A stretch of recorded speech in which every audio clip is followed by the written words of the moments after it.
We assume fire crews are doing everything they can to save our home when the call goes out. What you may not know is that call is reaching fewer and fewer fire crews every year. We don't have any way of recruiting more and getting more, and when we respond to calls, we are lacking on manpower. That lack of manpower wouldn't exist if every firefighter responding to your emergency was a paid county or city employee. They are not. In some communities, better than 80% are volunteers, risking their time and their lives out of the goodness of their hearts. Well, that goodness isn't exactly overflowing with this generation.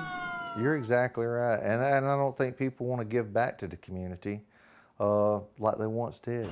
They're not part of the community because one is they don't live and work at the same community. Most people live here, but they work elsewhere. The very night before I spoke with Chief Howell, a historic home in Ellabelle burned to the ground. But it's a total loss. It's definitely a total loss. The great-great-grandkids of the original owner were in the middle of restoring the home when fire struck. If you were fully loaded with volunteers, what would have been different about this fire?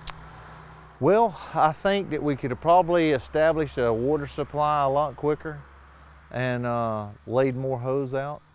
And maybe gotten to it before this much damage. And got to it a lot quicker and stopped the fire from progressing this far.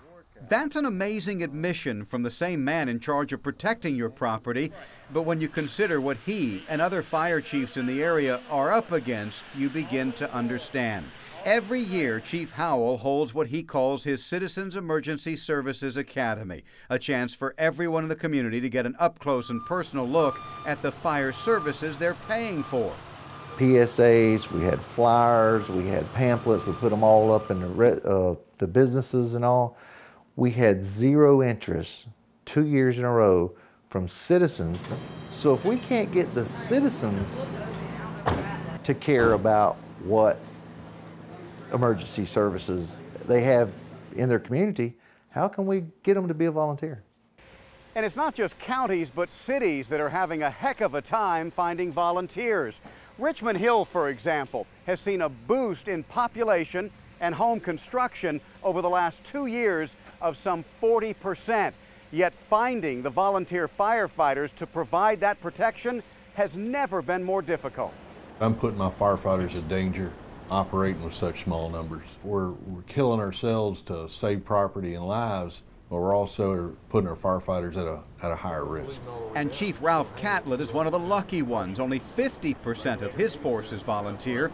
He's hoping one day to create an all-paid department because, well, he's seen the trends. 20 years ago, there were 300,000 volunteer firefighters here in the U.S. Today, there are fewer than 75,000. And every volunteer must complete the same continuing education and same training as those who are paid. It is reassuring to know there are still some who are not discouraged. Going out here and helping the community and helping total strangers, it's the best feeling that you could ever have. You really have to have a heart to want to volunteer and to make a difference in the community. Yeah. Have we lost that, you think? I believe so. Truth is, there probably isn't a fire chief in the country who wouldn't love to have an entire force of paid firefighters. The economics of it will probably never make that feasible. In the meantime, Chief Howell and Chief Catlett will always show up at your next emergency, just as soon as they can, with the best crew they can pull together. When it comes to a fire, a house fire, it doesn't differentiate between a volunteer or a paid firefighter. I mean, once they're in their turnout gear, they all look the same. There you go. There you go. It's all at the top of the door. You want to make sure you're at the top of the door. All right, guys. After that.